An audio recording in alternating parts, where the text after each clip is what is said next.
If this goes on, don't panic. Bringing hope to the world through speculative fiction.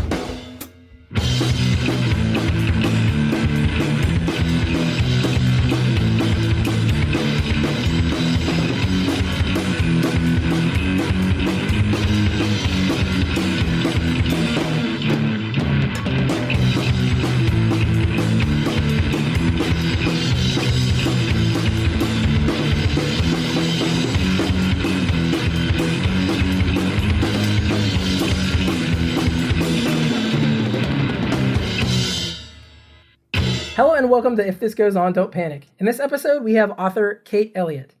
So Diane, how are things going with you? All right.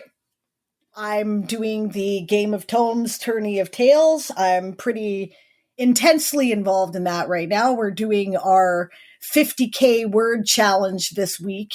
I am nowhere near my goal. I need to work harder. But I'm having a great time with it. There's a lot of really cool things going on in it right now, and people are being really it's a lot of fun. We're doing a lot of goofy stuff. I love goofy stuff. You're always doing Game of Tones. I don't even know. Always. It's almost like a year-long thing for you at this point, because even when you're not doing it, you're somehow still working on it. That's a fact. Yeah, it really is kind of an ongoing project. We're thinking about doing things like, it's a community project, right? So we haven't really monetized anything, but we're thinking it's about time to start expanding in that area. Going to do some anthologies that are written in the game universe, and we're going to get a couple things going like that. So don't worry, I'll be taking advantage of abusing my power completely here at the podcast by talking all about it so I can promote it. Of course I will. Hey, that's the point, right? No worries. Yeah. What about you? What's going on in your life right now? So first of all, I'm finally not sick. I've been sick for the last 3 episodes, I think. So yes, my voice is back. I'm a lot better. Woo-hoo. Yeah, man, that was a trip. That was not fun. So I'm glad to be back with that. I got to moderate a panel at StokerCon. That was cool. Ooh. Speaking of that, I got really inspired at StokerCon with what a lot of the horror writers are doing these days. And we haven't covered a whole ton of horror here. So I think we have not. Yeah, I think this coming fall, like October, November, maybe December, it might slide into January depending on how scheduling goes. We might do a few more horror related people, and I might start bringing in a few more horror people here and there just for fun, just to mix it up a little bit. Good stuff. I'm down for that. So yeah, so that all happened. StokerCon was awesome. Thank you, StokerCon, for inviting me to do that. That was fantastic.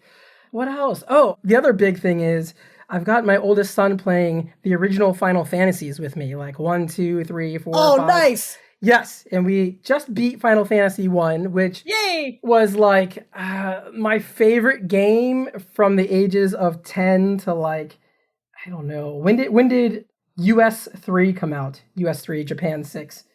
That was oh God, I have no idea. I don't know, whenever that came out. Anyway, number 1 was my favorite game until the US 3 came out. And then that was my favorite game. And then 7 was my favorite game. And then I went to college and was too busy. So yeah. But he's loving them. He's so into them. He actually stopped playing the new Zelda game in order to play the Final Fantasy games, which blew my mind. Nice. Yes. That is really cool. Yes, very cool. What a great bonding experience. That's awesome. Yeah. We've really enjoyed it. It's been really fun. So that's what I've been up to. Are we feeling like it's time for our guest to come on?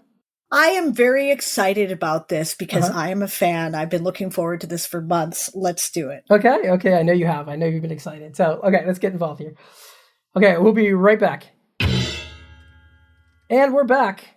Today we have Kate Elliott. Kate has been writing stories since she was 9 years old, which has led her to believe that writing, like breathing, keeps her alive. Her most recent series is The Sun Chronicles. Book 1 is The Unconquerable Sun. Gender-swapped Alexander the Great in Space. Recent fantasy novellas Servant Mage and The Keeper's Six showcase her work in shorter form. She is also known for her Crown of Stars epic fantasy series. Everything early medieval and the kitchen sink, she notes. The Afro-Celtic post-Roman alt-history fantasy with lawyer dinosaurs. And I do have questions about dinosaurs. Hopefully we get to them. Cold magic and sequels. Also, YA fantasy trilogy Court of Fives, which is described as Little Women meet American ninja warrior in a fantasy setting reminiscent of Cleopatra's Egypt. And the epic fantasy Crossroads trilogy with giant justice eagles, and the science fiction novels of the Duran. Her particular focus is immersive world building and epic stories of adventure and transformative cultural change. She lives in Hawaii, where she paddles outrigger canoes and spoils her schnauzer. You can find her online at kateelliott.substack.com. The newsletter is free. And at Kate Elliott SFF at Twitter, Instagram, and Blue Sky, and Mastodon, and Threads. Welcome, Kate. Thank you. I'm really on all those platforms, but I don't really use them all. It's just real estate in our new world of fragmentation and disorder. You know, it's like that now. You know what I mean? I've actually just got my invitation to Blue Sky, but yesterday, I think. I haven't even, turned it on yet. I haven't messed around with Threads, although I've heard so many conflicting views of it. I'm not sure I even want to go there, but like you, I kind of want to get the real estate, even if I just ignore it forever after that. I think that in my case, I really do feel like I have to just get the footprint there so that there's no chance someone else can grab it. Not that I'm, a big name someone is going to think they can do that. But someone hacked my Facebook account, and now I'm like, no, I must confirm everything and be everywhere. Yeah. So it's just such a bizarre world. In fact, it's interesting because I've been around for so long. I've been writing for over 30 years, and I've been online since 1990 or 1991. Mm-hmm.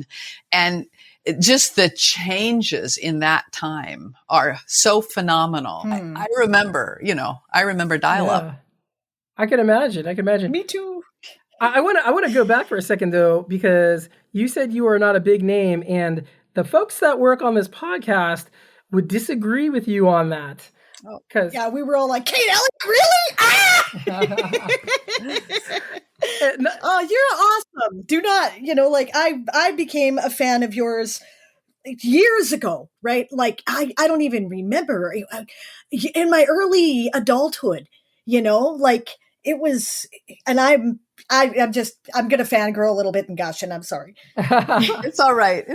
Thank you. Well, in addition to Diane, our producer, who's only been with the podcast for 3 months, pings me and says, "Hey, Kate Elliott is looking for interviews, and I really think that we should try and interview her if we can." And I was like, "Yeah, sure, okay, And so I'm like, I'm the one who doesn't know your work as well, but everybody else is 100% Kate Elliott all the time. Well, Kate is really cool. Not only does she write a really interesting variety of, like you say in your bio, immersive world building, which of course I just eat up. I love that stuff, right? But she has also done a lot of essays about writing, which I have, I keep coming across them, and there's so much good stuff there about writing as women authors, writing women's fiction, writing women as realistic and, appreciable characters with agency. And, it's it's so much stuff. I remember you wrote this one essay where you were talking about one of my favorite books, The Secret History of the Mongol Queens. Mm-hmm. Yeah. Right. And I was just, I'm like, yes, this is how women in historical settings that have been portrayed as more patriarchal kind of establishments, this is how they should be looked at. Right. I had this idea, maybe someday, right? But I don't feel confident taking on the cultural aspects because I have never been to Mongolia. I don't know anything about Mongolian culture, but I had this thought that one day I might do kind of a Miss of Avalon kind of thing about the Mongol queens, Oh, cool. So, yeah, she's awesome. She's awesome. So, yeah. I think that really segues perfectly into some questions that I had for you, Kate, because obviously your world building and the cultures in your world building are very important to you. Can you talk about how you do all that stuff that Diane is talking about? How do you remain culturally sensitive, and how do you combine all those cultures into such a compelling new culture?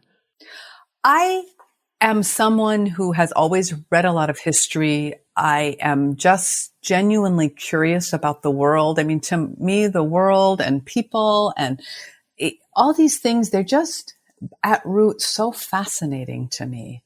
And I think that sense of curiosity is one of the big drivers of good world building, by which I mean the kind of world building that I enjoy doing and that I enjoy reading. I'm not saying it's the only way to world build, because it isn't. And I need to put that right out front. If people are interested in doing it the way I do it, then they shouldn't do it. They should do it their way.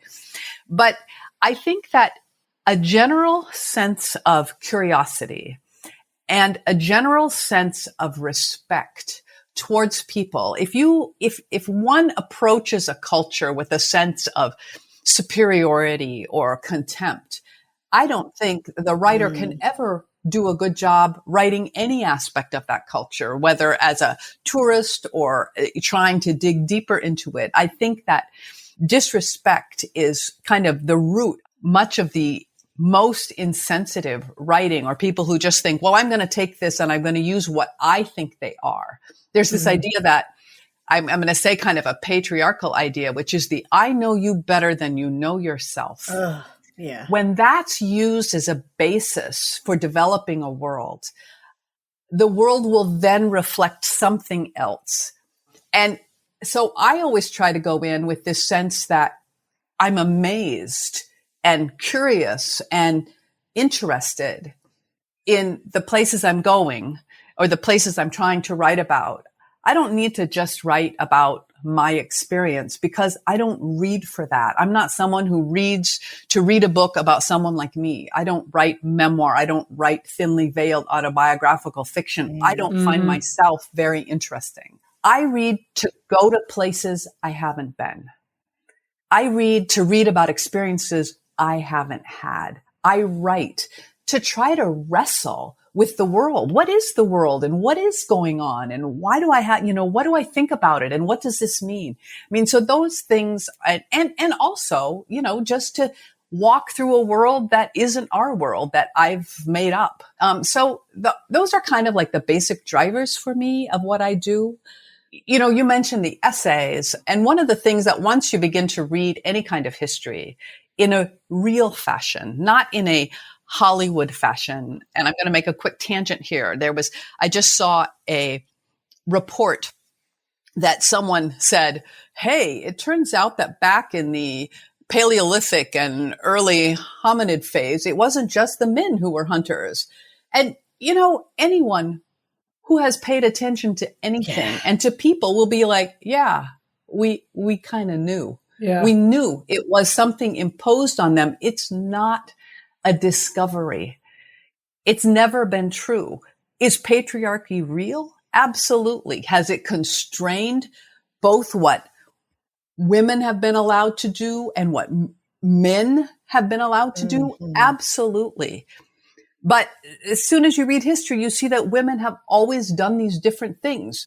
And to say that, as someone once did in a comment online, this is an unrealistic story because medieval women were all peasants illiterate, pregnant peasant women who never went more than 5 miles from the village they grew up in. Oh, Lord. Which absolutely isn't true. Were there women like that? Sure. Were there other women doing, I don't know, all these other different things? So at least one of my essays was just saying, hey, I'm going to cherry pick from all over history and show you all these things that women were doing that we have historical proof of, just to make you think for 1 second that this narrative that we are told, and that we were definitely told, that, I heard when I was young, it's not true. So it has some other reason that narrative is important to pound into people. Right? Yeah. So in a way, all of my work is pushing back at that. I see that. I see that very strongly. That was another essay of yours that I read, I think, where you were giving examples of, hey man, no, this is not the case. Here are several examples of ways in which this stereotype is nonsense. I think you're right, though. I think you have to read a bit. Like, I wrote a story about, speaking of the medieval period, the troubadour period in Languedoc is something that's fascinated me for a while. I used to be a member of the Society for Creative Anachronism, and this was kind of the period I was getting into. And one of the things I included in the story was that there was a siege at, was it Toulouse? I think it was Toulouse, right? And they were shorthanded, the Languedocs, against the French, right? So the women were manning all the siege weaponry, right? And, the men had their various weapons, and that's kind of how they divided it. And for years, this was disregarded as the reports, like the things that people wrote about it at the time were dismissed because women clearly couldn't do that, and there's so many examples of that in history where these examples are clear and present, and people at the time talked about them, or we have direct evidence like grave sites, and the people who are interpreting the history just decide, nah, I don't believe it. So no, it's just not the way it is. Right. Anyway. Yeah, no. And actually I have even, I could go on about this stuff for hours. But there's so much interesting here because, so first of all, as you say, it's like, no, we don't believe that really happened. It was a mistake. And yet it was happening. Then the sense that you think about, like, I'm going to use medieval Europe as my example here, but I could also use Mesoamerica, where pre-conquest, where marketing, and marketing isn't maybe quite the right word, but there's many societies in which women, you see this in the Khmer Empire as well. There's a famous story about this Chinese merchant who goes to the Khmer Empire. So this was in Cambodia in, 800 years ago or 600 years ago. And he's just shocked because everyone in the marketplace who's selling are women. And of course, that's just completely outside of his understanding of how things can work, and the freedom of the women and the fact that the women are doing all the money making and all the trading was something that's actually very present in Southeast Asia. So in fact, these aren't women doing masculine things. These are women doing things that in that culture were understood as women's work.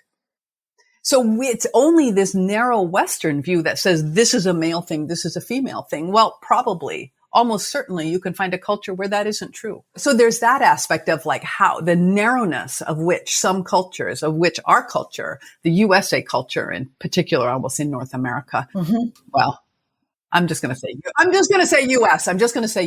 There's a lot of political reasons that these narrow masculine feminine categories are kind of like said, like this is how it is everywhere universally, but it isn't. It was never that way. And then the other aspect of it is that all these other tasks that women consistently did that are known as so-called traditional female roles in this narrative, then those also get left out and dismissed and trivialized as if they aren't important. Yes. But the reality is that the world works on these things, and I play with that a bit, quite a bit in the Crossroads trilogy, the one that starts with Spirit Gate, what's the one with the giant justice eagles, in which the main character is a woman who except for the merchanting, because she comes from a culture where women do merchanting and negotiation, but in other ways, she's a very quote unquote traditional woman with what she does. But in the story, the things she does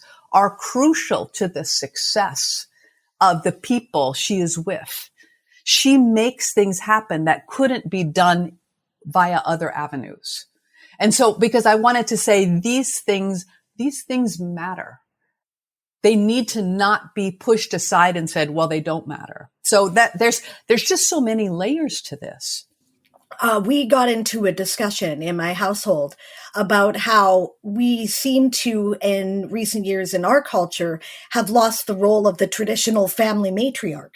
I mean, when I was growing up, because I'm older too, right? I've Right. 50 going on 5. But yes, there was always a woman, right, who was the center around which the family came together.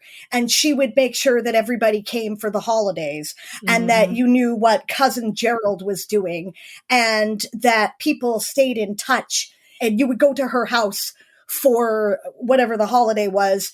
And she would either take charge of the kitchen or direct people to take charge of the kitchen. Right. And we don't really have this role as much anymore. And this is an important thing. We're starting to lose touch with our neighbors, our relatives.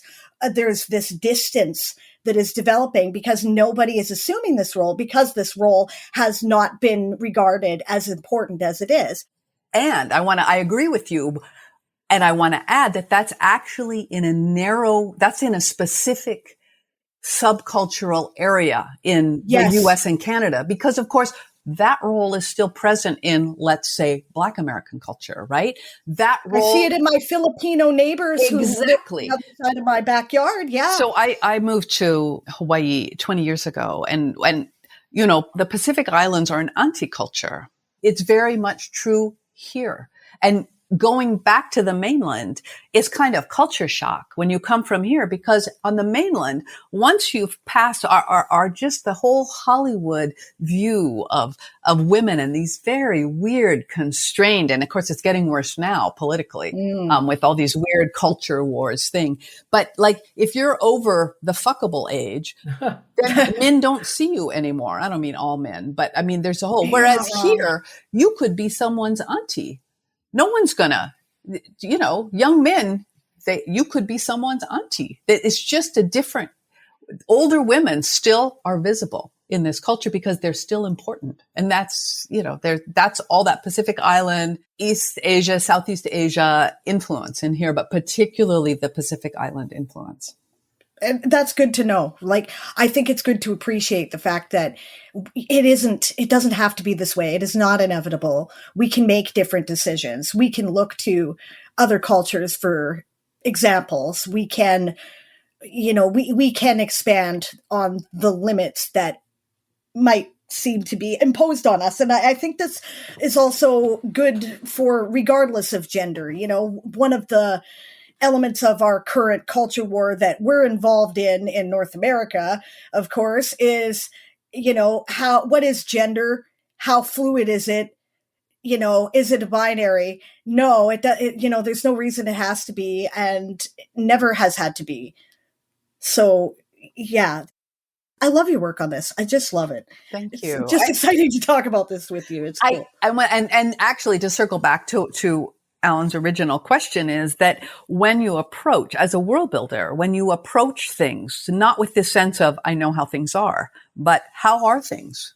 It's just the difference between approaching world building as a statement, which to me is constraining, as opposed to approaching world building as a question. It's brilliant.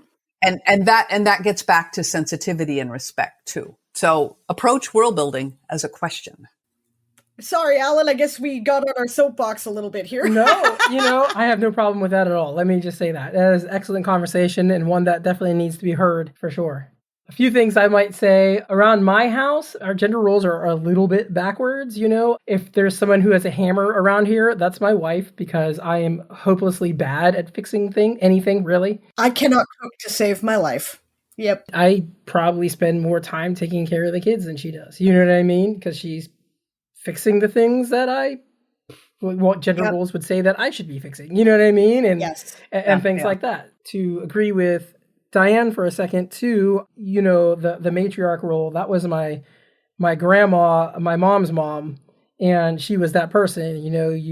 Everybody, even my dad's parents would go to her house. You know what I mean? And that's where we would have the big family thing. And you're right, it's barely hanging on. My wife's mom does some of that, but you can kind of see it fracturing. My family doesn't really do that. I'm trying to do the job, but I'm still pretty young for it, and we don't have a lot of reference. But I'm trying in my own family. Yeah. Yeah. So that's, I think, everything that I have to add to what was said. I am curious, Kate, because you're talking about reading about these cultures and researching and all this sort of thing and treating culture as a question. So what happens when, your question comes up with a blank, but you're struggling to kind of get where you're going to be comfortable writing in that culture? So how do you approach that? Well, I mean, I don't know that questions ever quite come up with a blank in that sense. When I was working on the Spirit Walker trilogy, that's the Cold Magic, Cold Fire, Cold Steel with the lawyer dinosaurs. When I was working on the beginning of Cold Steel, I began to write a sequence, and I soon discovered that I didn't like how it was turning out, because I didn't like how I was having to approach this new group of people who were in this story. And I felt uncomfortable with it. And that discomfort, and it wasn't that, I call this my Afro-Celtic story. It's an alternate history, but it's got magic. So it's not a true alternate history, but it is supposedly set on Earth. And there's the Northern European peoples never develop in this world because of an extended ice age. So the Europe of the story is populated by the broken down. So it's set in like 1818, right? And there is a Napoleon figure, because there must always be a Napoleon figure. There must always be a Napoleon figure. But anyway, so you've got the kind of broken down but still present Roman Empire, kind of like the dregs of the Roman Empire. You have all these scattered Celtic princedoms, which have never formed into nations. And then you have this large influx of people who had come in about 300 years prior from West Africa, and more specifically the Malian Empire. So there was a lot I was doing with cultural aspects that I am very much, as a person of Scandinavian ancestry, very much an outsider too. And then they go, in the second book, they go to the Caribbean or the Antilles, which has not been colonized. Nice. Or there is some settlement, but there's no colonization.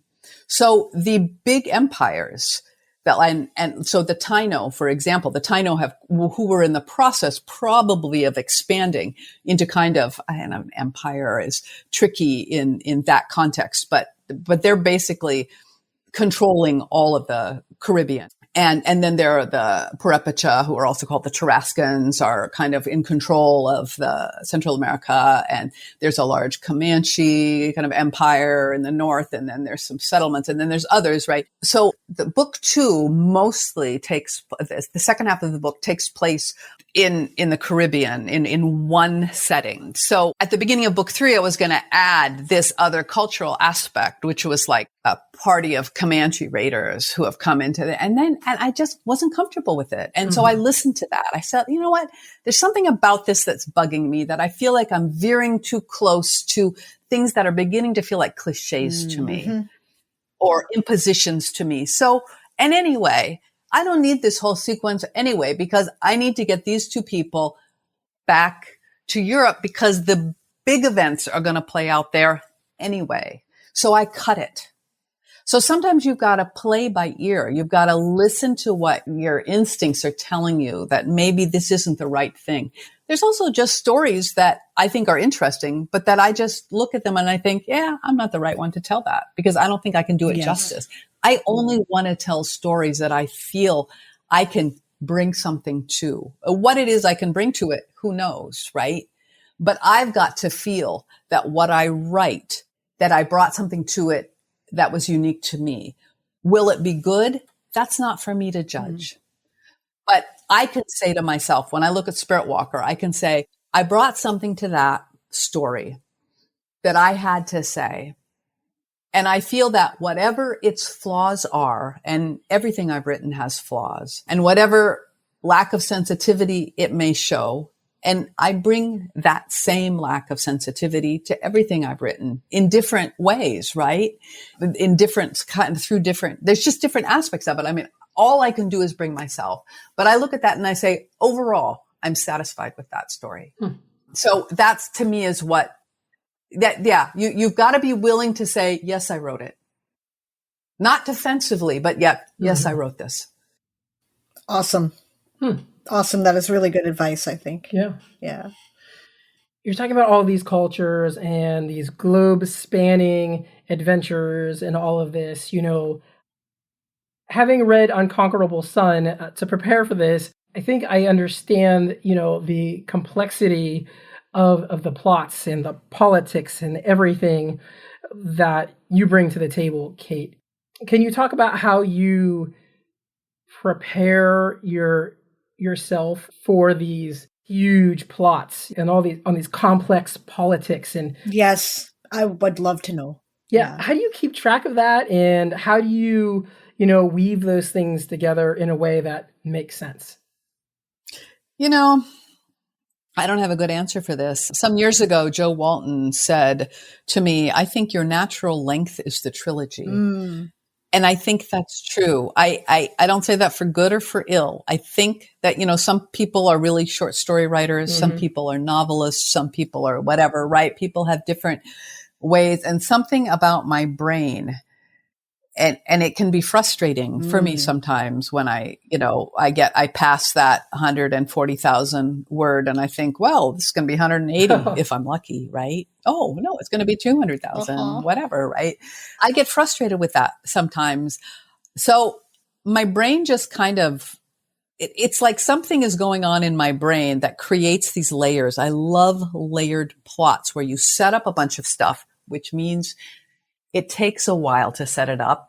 And a lot of readers don't want to read all that setup. They want that punchy conflict on page one, right? And then a fast-paced resolution to it in 75,000, 80,000 words. I really struggle to deliver that. I like a slow setup where you get to know the world.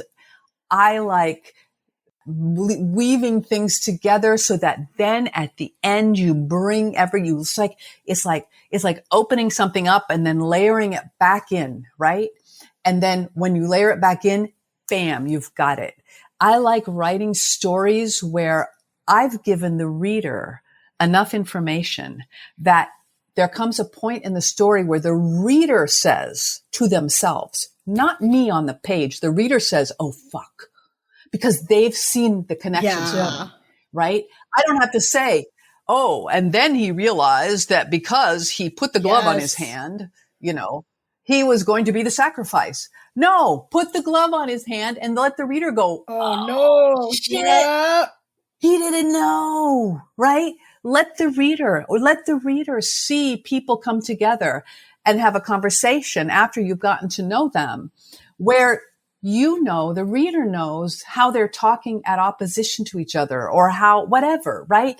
I like the reader to know the world well enough that they can see how the world and the character and the plot are all intertwined. That you can't pull those characters out of this book and pop them into another book because they belong to that world. You can't pull the plot out of this world and pop it into another book because it's dependent on who these characters are and the setting they're in, it's the choices they make, the things they do. So I just love that. That's why I write. It has it all. I mean, do I wish I could write a peppy 90,000 word pacey story? I've tried and it never quite worked out, but actually Court of Fives is my closest because it's young adult and the young adult editors are ruthless. I learned so much writing Court of Fives, the trilogy, because my editor would say, oh, I love these 2 pages where you talk about the dynastic background. Now you need to cut it to 1 line. Wow. And yes. I learned a lot. Yeah. When I look back through it, or it's just, I can tell, right? And so I incorporated some of the things I learned from that. I tried to incorporate things I learned from writing Court of Fives into everything I've written subsequent to it with this sense of, I don't need 3 details here. 1 detail is fine. Mm-hmm. 1 detail is punchier because 3 becomes diffused. Crown of Stars, which is 7-volume epic fantasy written in 1997 to 2006 was the span of when those were published. That's a long, meaty, kind of slow moving, dense series with thousands of characters and this incredibly complex layers of plot. And many readers love it for that density and that immersion. It's also a book that uses 3 details, come into the town, 3 details, go into the city, 3 details, walk into the room, 3 details. Now I'm more like, what's the one detail that will pop, that will give me what I need the reader to know, both emotionally and setting and plot wise, So one of the things I love about writing, I have to just say here, is that if, it's like anything, if you practice at it with intention, you can get better. Right. And it's great. Yeah. I love so much of what you said here. I think, okay, so this is obviously, I think, why I love your work. And I think, and I also feel a bit called out because I think I have the trilogy brain too. I'm much earlier in my career, obviously, than you are. And in my career, I'm still trying to get people to know my name, right? And the best way to do that in science fiction and fantasy is to get your work into magazines, right? And that requires the pithy story, which I am not good at. I rarely have ideas. Okay, I can do it, right? But I rarely have ideas that fit nicely in that format. So it's... Boy, I hear you. I hear you on that. I would rather write a novel than a short story. I mean, when I think about it, I think when I think, oh yeah, I can write a novel, short story. Oh my God, I'm immediately exhausted. And flash fiction, forget it. I'm hopeless. I've tried, and I can't get into daily science fiction, because I just don't think that way. I love it. I love that, but I'm hearing your advice, and this is really very interesting. I just, my second book in the trilogy that I'm working on is currently being edited by someone who is, more of an underwriter than an overwriter. And I made that choice deliberately because I knew that I was too wordy and too lengthy, and they are chopping it up, and I could not be happier. It's kind of awesome. I am learning a lot too. So I very much feel what you're talking about. Solidarity for the trilogy brain people. That's also interesting to me. As a younger person, I was into those super dense, long fantasy novels that were like 700 to 1,000 pages long or whatever. And then as I've gotten older... Yeah, gimme. That's what I want. Yeah. Yeah. So, but as I've gotten older, I have found myself going like, oh man, 500 pages is a lot. I don't know about that. I mean, honestly, Kate, your book and the Expanse series are probably the longest books I've read in a long time. But it was excellent. And you did have a lot of action in there, and it did move along. There were very few points where I'm like, okay, let's get this thing going. You know what I mean? Like, I felt it was very, very action oriented, and I did not feel like it was a slog at all. Well, and I've learned a lot theoretically anyway, who knows, but I've learned a lot. And I specifically wrote that book knowing that it was going to be longer than I had intended it to be. I think it's about 160,000 words, which for me is like everyone is like 100,000. Yeah. But I deliberately wrote it with, shorter chapters, endings, that cliffhanger endings, so that you turn the page, and just this idea that I was going to have a lot of the characterization happen while the action was happening. So I really worked on that specifically because I thought, if I'm going to write a long book, I'm going to make it move fast. And the sequel, which is Furious Heaven, which is out, which is actually significantly longer, the chapters are even shorter, because I thought, you know what, this is a long book. There are so much going on that what I want is that shorter chapters will help the reader feel like, okay, little tiny break. Yes. Okay, little tiny micro break. And they help, or I've got to turn the page to the next one because this is a cliffhanger, but they can do both things depending on where you need the reader to turn the page, where you need to give the reader a point where they can say, I'm going to put this down for a few minutes, because it's not a book you're going to read in one sitting. And once you know that, you can kind of adjust how you want people to read it over a period of days. So those are all considerations. And then I also recently, besides the two Sun books, I also wrote 2 novellas just to experiment with the form to see, can I write a story that takes place in 40,000 words? Ironically, of course, there's a certain number of people who are like, this is too short. Yeah. So it's like, oh, too long, too short, whatever. But I wanted to push myself, to challenge myself with like, how do I write a story? In both cases, I had to do it in part by having a very specific plot, it's like kind of what I call an A to B plot thing. There's a very specific thing that has to be done, and then it gets done, right? And I was very careful in keeping the cast of characters very small for a novella. Like there's like 6 people in each story, right? You can't have more than that, because as soon as you get more, bam, and they're both single point of view.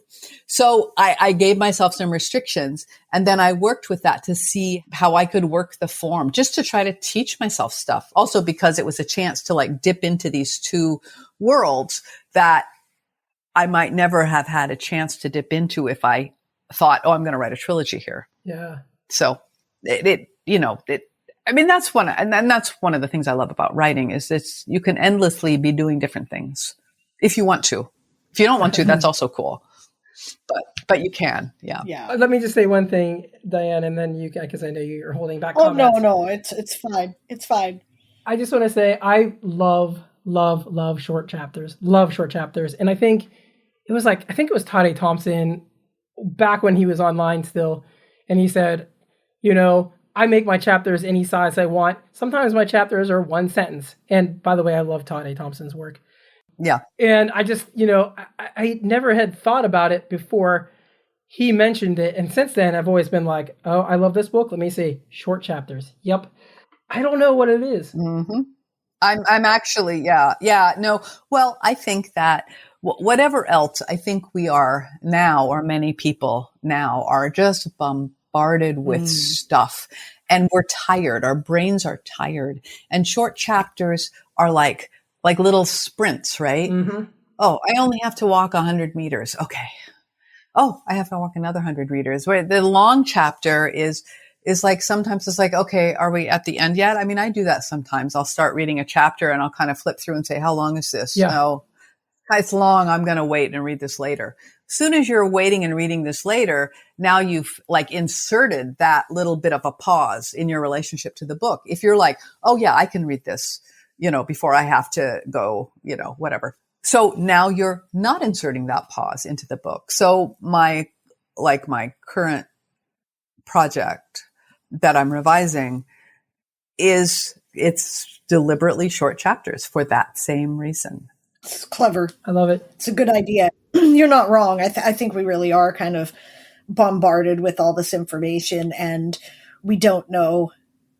Our brain doesn't know what to focus on anymore, and we're trying to catch snippets because we know we just don't have the actual time for the whole thing. So, yeah, I think I'm processing this and what I'm doing is, maybe you should write shorter chapters, Diane, is what I'm hearing in my brain. But you don't always have to. I mean, for one thing, sometimes long chapters work. Other times, a chapter can be long, but it can have that break in it.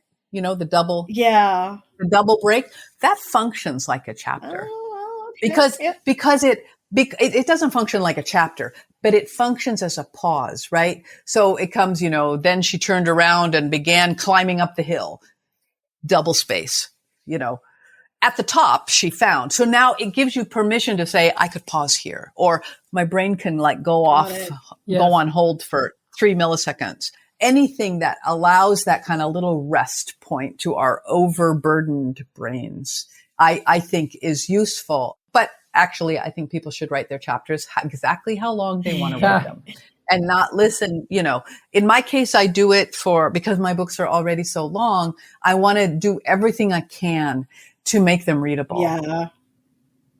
No, it's good. It's a good way to approach it.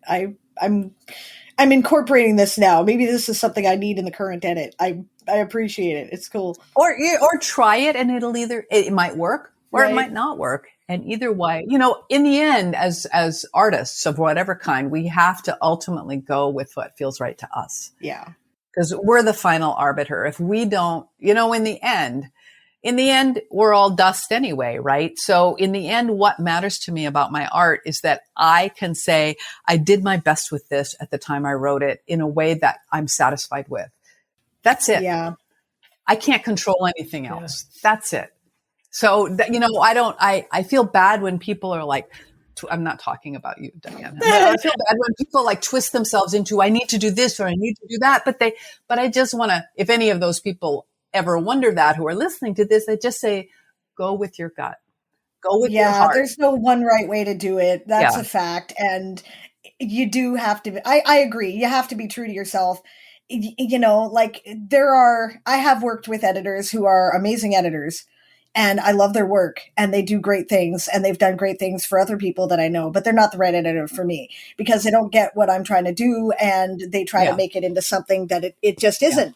And that's just not going to work, and no matter how good they are. So I agree with you. I'm not saying that I'm going to try to do anything that would be contrary to my style, my, what it is that I'm trying to do. But on the other hand, practicing with the form, that's a good thing. That's a good thing to do. Yeah.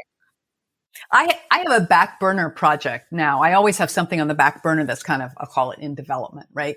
And I'm like, absolutely. I'm like thinking to myself, I want to do this where I can figure out how to plot it such that I can have like a 90,000 word complete novel that has some kind of a satisfactory ending. And then if I want to write another one, I can, go from there, like mysteries, what I call episodic things where not the Gunsmoke reset where everything is exactly the same at the beginning of each new episode, but the kind where each episode has a thing that's completed, but there's a larger narrative arc ongoing over the course of the books or over the course of the TV season that is added to with each one. And I'm like, can I do that? Because that would be different for me. So maybe I can, maybe I can't, but it's sitting back there, right? As I slowly develop this project, which may never see the light of day or may see the light of day. Who knows? Yeah, it's true. That's great. I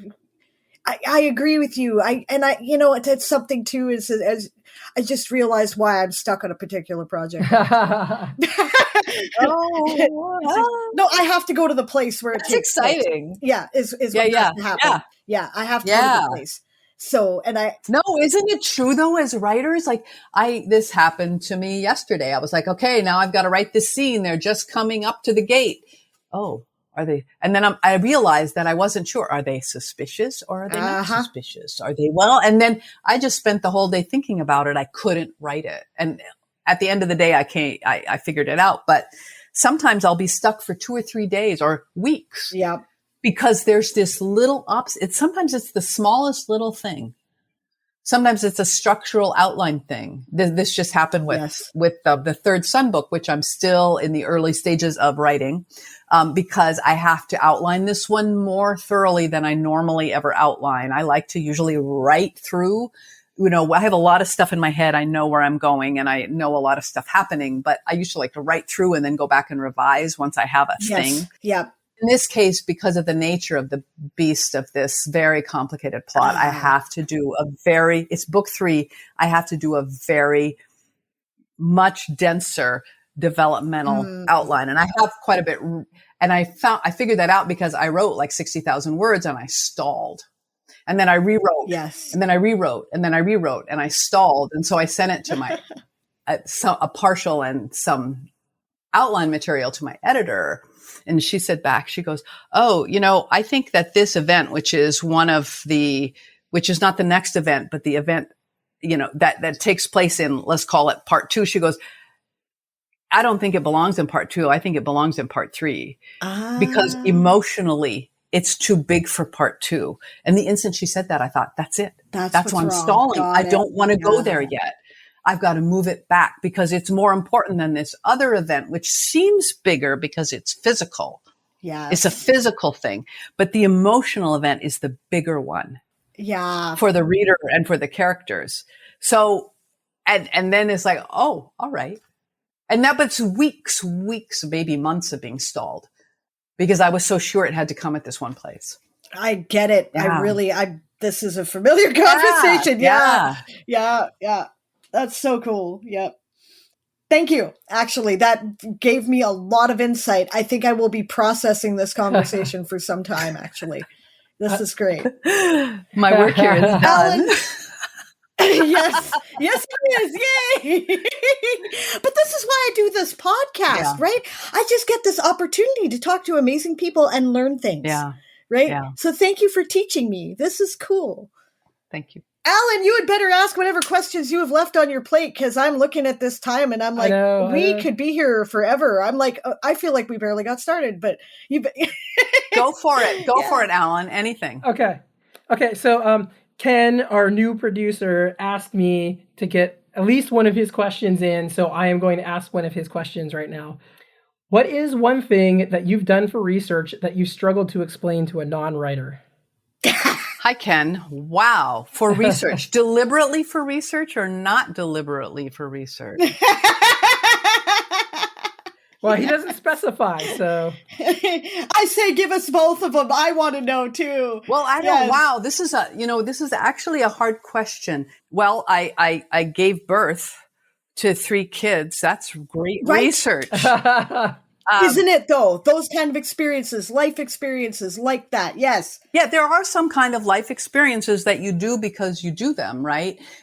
But only later do you realize, oh, right, now I have a sense, I may be wrong about this, but sometimes I read books with childbirth, not that people talk much about childbirth in books, because again, it's seen as this thing, as this quote unquote feminine sphere that we don't need to be interested in, that it's not intrinsically interested. But sometimes I read things and I think, this person has no idea what childbirth is like. They've just watched a Hollywood movie, which has no idea, or even if they didn't want to know, but something that I've deliberately done, I have to apologize right here because I know there's something, but it's not coming up in my mind right now. I mean, I'm sure there's things I've done where I said I need to learn how to do these things, but I'm so bad at this kind of question because, in an hour, I'll think of something. Yeah, right. Exactly. I'm the same way. Totally. I will add something to that. I like what you're saying because as a musician, I feel like there are people who write about playing music from the musician's perspective in that moment of playing music. And to me, I can tell when somebody has played music and when they haven't. And I think you actually, with I can't remember his name, you avoid it because you talk about him playing music and he's an active playing music, but you're never describing the playing of music. But there are times where I'm like, yeah, that's definitely not it. You know what I mean? I do. And Alika is the character you're talking about. Of course, we're never from his point of view. So I don't have to, I never describe it from his point of view because I have a musical background, not an extensive one, but enough that I sometimes go what? Yeah. What is that? Yeah. But he's always being observed by people from the outside. Yes. Yeah. But if anyone out there really wants to read a writer who does music well, Sarah Pinsker is brilliant at it. Oh yeah, she is too. I agree. Her one novel, and I'm terrible with names. I can't remember. I know which one you mean. I know which one you mean, but I can't remember the title either. Yeah, and they were going out and gigging and stuff, and on the road, and I'm like, this is exactly what it's like to be a musician. Exactly. Right. As they explain what it's like to be on stage, and she talks about checking her mics and all the stuff that people who don't do music don't think about. You know what I mean? Yeah. It was just the entire time I'm having flashbacks to playing shitty clubs and you know what I mean? All this stuff that we did, Yeah. And I've seen people talk about that, I'm going to go take, actually, my friend Melinda Lowe just did an essay and an Instagram story post about taking a flying lesson, which she did for research, right? Right. Because, and I I have a small inkling of the book she's working on, which obviously I won't share anything of, and I'm like, yeah, and she was kind of terrified, but it was also amazingly cool. And she wouldn't have done it if she didn't feel she needed to know. Yeah. And she talks in her essay about the things she learned just from doing one flying lesson. Mm-hmm. There's just, and the stuff that had she never done one, she probably wouldn't have thought to include. Mm-hmm. And I will say, I want to get back to, you mentioned the SCA. So I was in the SCA long ago when I was young. I think I knew long that ago. About you. But I was just a stick jock. I was there. I did stick jock too and bardic. I was that's what I was there for. to bash people in the head. But there are, in Crown of Stars, the big epic fantasy, there are a couple of scenes in there where I use things. Now, obviously, we weren't actually killing people, right? And we weren't actually getting wounded. But there's other aspects of being in a melee. Bruises occasionally, but there's other aspects of being in a melee that fighting in the SCA and doing, field battles or wars give you these little glimpses of. And as long as in my case, I understood that the actual life-threatening aspect wasn't there. As long as I understood that, I could use those other details to create a little verisimilitude, right? And so I liked those. Yeah, I was glad I had that experience and that I could use it in the book. I am told that my fight scenes are pretty good. And the reason why is I think that experience, right? That I have done combat sports. I did the SCA. I do Eskrima. I dabble, right? I'm not, I'm not like devoted, but I've had, a lot of very eclectic kind of training like that. But because of that, right, I know how the physics of a fight work. And as a result, I can communicate that. And that's something that I can tell right away when I'm reading somebody, right, who has not done that and they're trying to describe it. They don't really, that's really useful. If you're writing medieval fantasy, go out and put on some pickle barrel armor and get smacked in the head with some rattan for a while. It will really help you, Yeah. Yeah. The speaking of Tade Thompson, who is a friend of mine, he and I had a great conversation once about, he calls it his fight clarity test. And he had these like 4 steps about how he felt that. And I wish it's on the first Narrative Worlds season 1, episode 1 was Tade. And he lays it out there. It's actually it's exceptionally good and so useful. And I actually used it in the industrial park fight sequence. I used those rules when I revised that scene based on that conversation with him. Awesome. I will have to look that up. Or actually not that specific conversation, but an earlier one where we had talked about that, which is why I knew to ask him about it in that conversation. Yeah. First you set your scene so that you don't ever, during the fight scene, you never have to say where anything is, because once the fight starts, people aren't going, oh, and that's the tower of so-and-so where so-and-so, the wizard used to live. Nobody's got time for that. Do that before the fight starts, right? So then you could say the wizard tower. Okay, we know where it is. It's to the right, and then it goes on from there. But it's actually an excellent, it's on, again, the Narrative Worlds, which is on the SIFWA channel, season 1, episode 1. I mean, everyone I talk to on that video cast is great. But this one, for this fight clarity test, if you want that kind of thing, go to that one. Awesome. I will look that up for sure. Thank you. Tade is a great guy. I was able to interview him on my last podcast like 5 years ago. And he was just so nice. And Grace is coming on and everything. I've been trying to get him on this one, but I can't nail him down. I will someday. Yeah, he's great. He's great. Okay, last question. And then Diane's right. We are running out of time. A while back on Twitter, I saw you mention that in the future, you'd like to focus more on groups and communities overcoming obstacles rather than elites. You may have phrased it slightly differently, but that's how my brain remembers it. Mm-hmm. Would you mind talking about that a little bit and why that has become important to you? Well, to some extent, I have probably always done that in that sense of I get a little tired of, like there's a moment in, I don't know which Marvel film. It's the one where somebody comes rampaging through New York City and they're like all fighting. And then a police officer says, all other issues of police aside, I just want to talk about it in the sense of the understood role of police as being people who are trained to protect the city, right? So let's leaving aside the very real issues about police in the United States right now. Sure. Within the authoritarian and racist sense. But let's go back to that. Let's go back to that 1950s, 60s, belief, right? Just for a moment. For this thought thing. So there, like the police officer says to, I think, Captain America, what can I do? And he goes, oh, just get inside. We'll take care of it. And I just it just made me angry. How it goes back to that whole thing. I've never really liked that trope of I'm special because I was born. I'm king because I was born to the last king. Yeah.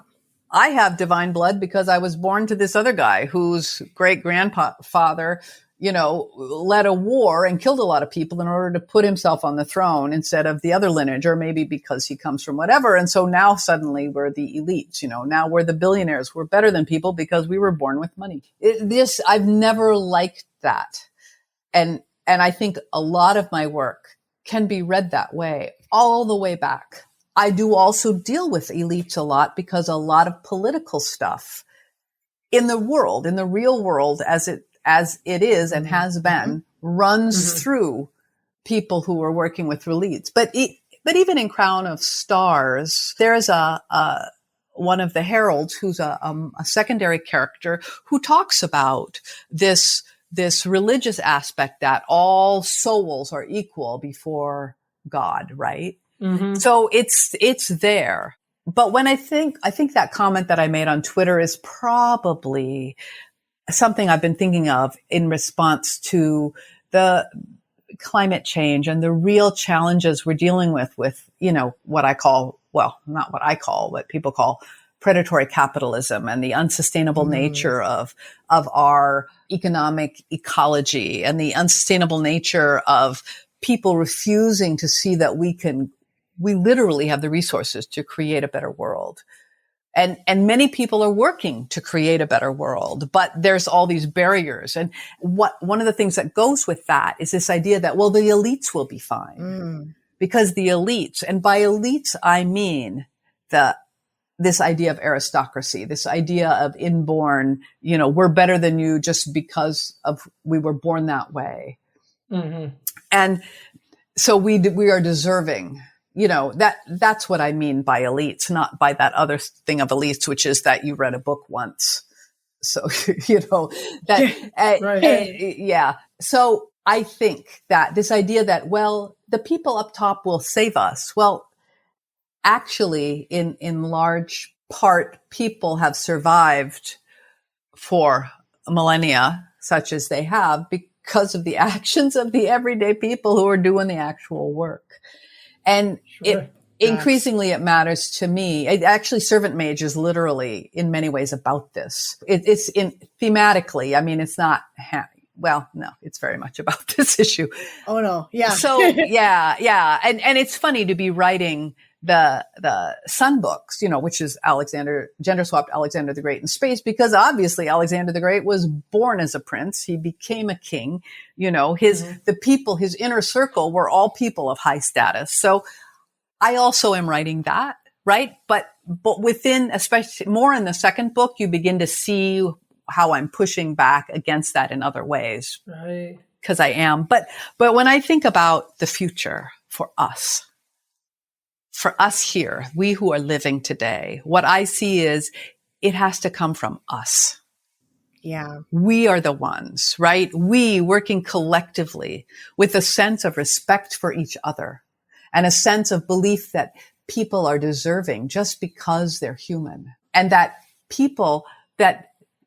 anyone, you never know where the important ideas are coming from, that indigenous peoples throughout the world are working in ways local to themselves to change their local environment and create balance in their local environment in ways that big corporations who just want to shovel money down their shareholders' throats aren't, because they just care about that short-term thing. So that's what I mean. And that I feel like if I can write those stories and create a different narrative, that we don't have to wait for this elite. We don't have to wait for the king to save us. We don't have to, we don't have to have the big boss duel, right? Where the superhero and the great big boss will duel it out, and then the superhero will save us. We're the people collectively working together who have that job. I love that. Who have that responsibility. I love that answer. Thank you so much for that. And I think that segues like perfectly into our last question. What gives you hope right now? Well, that there are people who see what we can be to each other. People who are doing the work. People who keep working. I think of Ella Baker, who was with the NAACP in the 30s, 40s, and 50s, working for decades. She was a Black woman working for voting rights and working for economic rights and educational rights at a time when she must mostly have dealt with barriers and obstacles, but she kept working because of it. When I look at someone like her, and I think she gives me hope. She's, long since passed on. She taught a lot of the young people like John Lewis, who came up then in the 60s. She was like their mentor, right? She worked despite everything that might have told her that there was no way forward, but she never gave up hope that there could be a way forward. And it is for all the people like her who live today and are doing that work, they give me hope. The young, old, all of them, all of us. Fantastic. Brilliant. So now a much more mundane question. What are you working on, and where can we find you on the internet? So yeah, you can find me. I'm still on Twitter. I'm going to be on Twitter till the lights go out, and then I'm also on other places like Facebook. And I'm on other places very intermittently. All of them: Facebook, Instagram, Threads, Blue Sky. Very rarely on Mastodon. Where are all the SIFWA writers going if it's not Twitter, by the way? Because that's where we all were. I know. And now I don't know where they're going. And I'm like, I would really like to leave Twitter, but I don't know where to find the other writers. I'm not. I'm going to stay on Twitter because there are some people who don't know where to go, that there is a community there. Weirdly, my follower count has crept up since Elon Musk. And I think it's since Elon, please. Anyway, excuse me. I'm just going to hop over that thought that I had. Anyway, even though people talk about the collapse of Twitter and many people who did lose, but I have gotten a few more followers over time. And I think it's simply because I'm still there. That there are people like, where do we go? How much do we have to move around? I'm tired, right? I think that's, I'm tired. Yeah. Can I just stay there and then something will happen eventually? I mean, everything's owned by some evil corporation and some billionaire asshole now, so it doesn't matter if we move to another platform. I don't think Mastodon is. So that's another thing. I find that platform a little off-putting, but that's just me. For other people, it works really well. But we don't know. Actually, the next thing, and I can't do TikTok because I'm not a video person. I don't really want to put the time in to learn how to do videos, and I don't go on TikTok to watch it. So it's not my thing. Twitter was much more my thing. It worked for me. Yeah. Other people, it's other things, and other people don't get online at all. I do also have a free newsletter at Substack. I don't charge for it for a couple of reasons. One, because I want people to get that. Also, because I don't want to put any money into their ecosystem right now. Valid. Mm-hmm. I do have a Patreon for those who are interested in that. It's just Kate Elliott. So that's where I am. That's where you can find me online. What I'm working on the third book in the Sun Chronicles, and it's 3 books. So this will be the last one. It's going to be a little while. This is an incredibly complicated book to write, and I want to do it right. Awesome. I would rather do it right than fast. I also have a short fiction collection consisting of short stories in the Spirit Walker universe. That's the Cold Magic books. Almost all of them are written already. They're already done and have been published elsewhere. And then there will be either one or two new stories in the collection. It will have illustrations, and hopefully everything will go through. It will be with Fairwood Press, and should come out next summer. And then I have a mystery project that I just haven't signed on the line yet, but I'm pretty sure that will be coming out in 2025. It's a duology. It's complete, actually, so there won't be any delay. The two books will come out about 4 months apart. Cool. Awesome. It's a single story in 2 volumes. It's a fantasy, and it's got a strong romantic element, but also all my other things. And it stems from a book. It stems from me thinking about wanting to write a fantasy world set in an empire, but that all the point of view characters, and the first story, the duology just has one point of view character, that the point of view characters are all the little people you never see, the spear carriers, right? Brilliant. That in another book, they would be the person that they, the deputy courier. So that's the main character in the one. It's a deputy courier. So there be, an important person would interact with this deputy courier a few times who would lead them somewhere. And then the important people would go on with their story and the deputy courier would be left behind. But no, I love this concept. I want to. already. Yeah. But this is, yeah. So, well, it's got the main character is I really love, and the love interest is hysterical. Yeah. Excellent. Yeah. So anyway, I like it. Who knows? That's all I can do. That's all I can do. Right. And then there's other stuff. I mean, I'm always working on other stuff. Yep. Yeah. But I can only do so many things at a time. Yes. Yeah. Fair enough. Can't wait to read the rest of the Sun trilogy first, because that first book was awesome. I really enjoyed that. Thank you. Like I said, that's the longest book I've read in a while, and I could not put it down. So, well, good. I hope you enjoy book 2. It's longer. I think it's a better book, but I would say that. So, but anyway, it's got, book 2 has some stuff in it that I just love. Oh, I love so much. Anyway. Fantastic. Thank you so much for coming on. It was fantastic having you here. Thank you, Ellen and Diane. Thank you so much for having me on. You.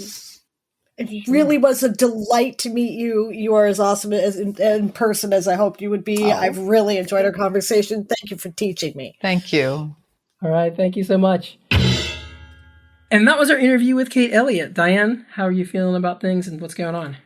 That was absolutely awesome. She is as amazing in person as her writing would have indicated. And that's not always the case. You don't always get along as well with people that, you like their work, right? But no, she's really cool. And I'm going to be processing a lot of the stuff that she said for a while. Yeah, I learned a lot. I'm fangirling a little bit, Alan. I'm sorry. It's all right. Yeah. I mean, we talked for like 20 minutes between her ending the interview and now. So that is a rare thing, so our audience knows. That doesn't always happen. She asked us questions too, So clearly what she said about approaching things with curiosity is obviously just part of how she does life, which is great. Yeah. And I think that was a great answer too, and I think, boy, I had so many soapboxes I wanted to stand on while she was saying that. For one, why are science fiction people so close-minded to things? I mean, this is the genre where everyone's supposed to be like, this is cool and new and exciting, and I want to understand it. You know what I mean? And so many people aren't that way. That's one thing I did not mention during the interview that I was definitely thinking. You're not wrong. I guess I just don't really understand the attitude either.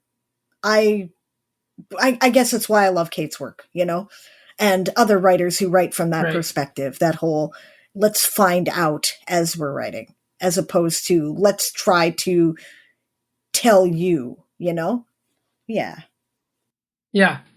And she does a fantastic job of it. I mean, I don't read complicated stuff like this much anymore. My life, as I kind of alluded to in the interview, I started focusing on the shorter stuff, I think it started happening when I was doing my master's degree. I had no time to read. Right. So I started reading short fiction. And since then, it's been, it's been the whole adult life thing, like kids and busy doing other stuff. And so the shorter stuff just fits into my life better.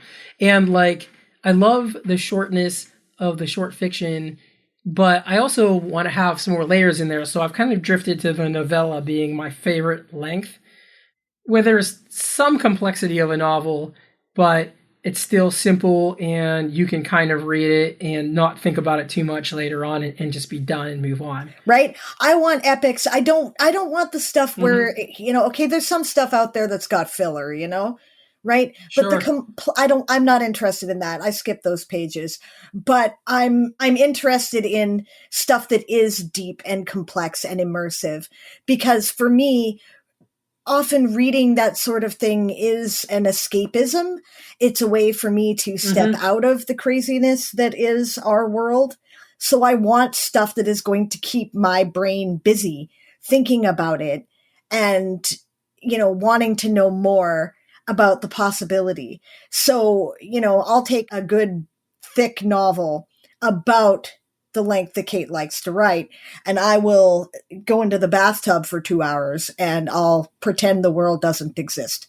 Right. And that's what I like to read more than anything. So it's interesting that, we're all, I don't know. I guess it's just, we find different ways to find the ways to do the things, I wonder if when my kids are older and less dependent on me and my wife, and I actually have 2 hours in a row to sit down, like, I wonder if I will switch to longer, more epic stuff. I'm curious about that. So if we are still hanging out in like 10 years, remember to ask me about that. I will ask you about that. I will. You know what? That is okay. I don't remember what happened yesterday. You think I remember 10 years? But that is a subject that interests me. And to be fair, right, when my kids were small, I didn't write, for one thing. I didn't have any time, right? Because for me, writing it's like that. It's immersive. I have to go into the world, and you can't when you've got someone who's like, can I have something to eat? I'm bored. Can you help me with my homework? Mom, so-and-so hit me. When that's going on, it's very difficult to get immersive. I admire greatly the writers that can do that. There are lots of them. There are lots of writers who can write with little kids underfoot like that, but I was not one of them. So, one of the reasons why my career started late, but because I did the parenthood thing early. So, I get that. I do wonder if it'll change. Your mind is, you like complexity. Sometimes you like stuff that's more complex than even I like. So I am interested to see if that will change. I will be looking for it. I will wonder. Yeah, I wonder too. I don't know. We'll see. But speaking of reading stuff, what are you reading right now? What am I reading right now? I finished the Chris Longknife novel that I was reading. Okay. And it turned out I liked it. Jack Campbell is, I believe, the name of the writer. I made a point of trying to remember that because I did not remember the author's name last show. And it was good. And he's the military SF guy, right? Yeah, he's a military SF guy, and he's with Bain Books, right? So a lot of I know a lot of our audience is like, oh, the conservatives, yeah. And to be fair, there is a lot of conservative stuff there, but I don't necessarily have to agree with everything that I read. I do deliberately try to read stuff that isn't written by people who think like me. But I think that he writes a very good military sci-fi story. No spoilers, but I really liked his ending. It was not the typical military science fiction ending. Okay. It was more how military actions actually work, in that it was not what the hero planned. Right. Right? So that to me is something that immediately made it, like, if you like the genre, that was great. I was like, yes, this is a guy who actually understands how war works. And that to me makes me want to read more. So I will be reading more of those. I started Lois McMaster Bujold's The Sharing Knife, which is something that I had not read. I love her as a writer. She's one of my favorite writers, and she's a huge influence on me with the Vorkosigan saga. But I think I was reluctant to read her in a fantasy setting because I liked her science fiction so much. And I was afraid I wouldn't like it, Right. I guess is probably what it is. But I was finally ready to attack it, and I love it. She is, once again proving that she is an amazing writer, and I love her characters and I love her universe. And yeah, that's a series too. It's not as long as the Vorkosigan saga. I'm definitely going to read the rest of it. It's great. And that is an epic saga right there. What about you? What are you reading? Well, let's see. What am I reading right now? I'm kind of finishing up a fantasy and magazine of fantasy and science fiction from like last year. Nice. My friend Frank Arito has a story published in here, and Oh yeah, I remember you mentioning that. Yeah, so I finally got around to reading it, and so everyone check that out. Frank's story is awesome, and just the magazine of fantasy and science fiction in general, I think, is just awesome. They do good work. It's so good that, in fact, I have found myself getting a subscription to it. So good for you. That's great. Gotta support the magazines, guys. That's the only way in which they stay around. And sometimes that's the only way you ever hear about a science fiction author, because God knows the market is not conductive, Yes. It's only magazines like that are keeping it alive. Yes, I had to unfortunately drop some other stuff I was supporting, but every couple years I try to switch around a little bit. You just kind of need to do that, right? Yeah, absolutely. I just finished reading a book called Laughing in the Rain, REIGN, Surviving the Crazy, Hilarious, Scary Times of Bush, Obama, Trump, and Biden. And oh my goodness, okay. It's like a self-published book of political cartoons by a political activist who lives in the Pittsburgh area. So he's like, I guess, done comic strips for various newsletters.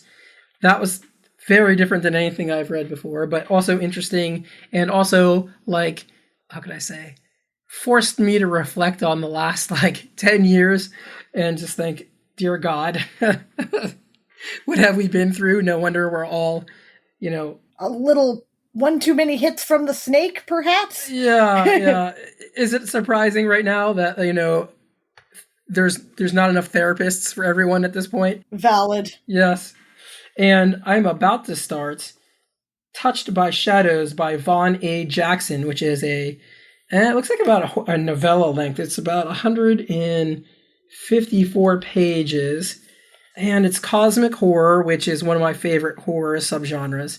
So I saw him talk at StokerCon, and I was like, I just like everything he's saying. I'm going to go check out his books. And then he happened to be there, and I got it signed too, so that's pretty cool.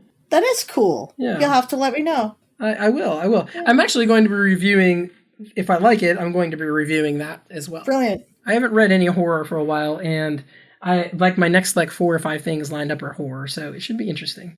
So I think with that, we're going to wrap it up.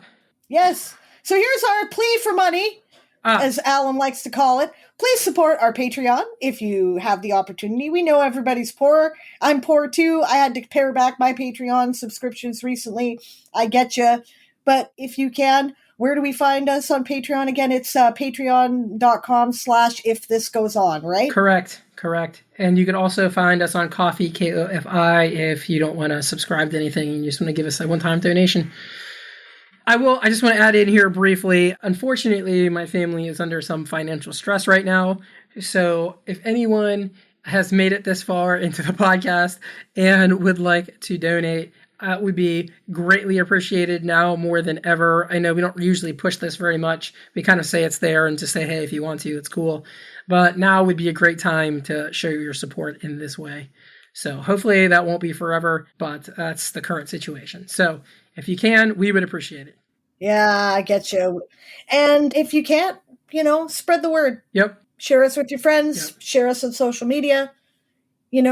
Review our podcast wherever there are podcast reviews, wherever you do them, because word of mouth is still the best way to sell any artistic creation, anyone. So, Absolutely. yeah. Absolutely. All right. Thanks everybody for staying in here, and we appreciate your support. Yeah, thanks everyone. I can't wait till the next one. Thanks, Alan. This was great. Thanks for having Kate Elliott on for me. Sure. Thanks everybody. We are keeping hope alive one episode at a time.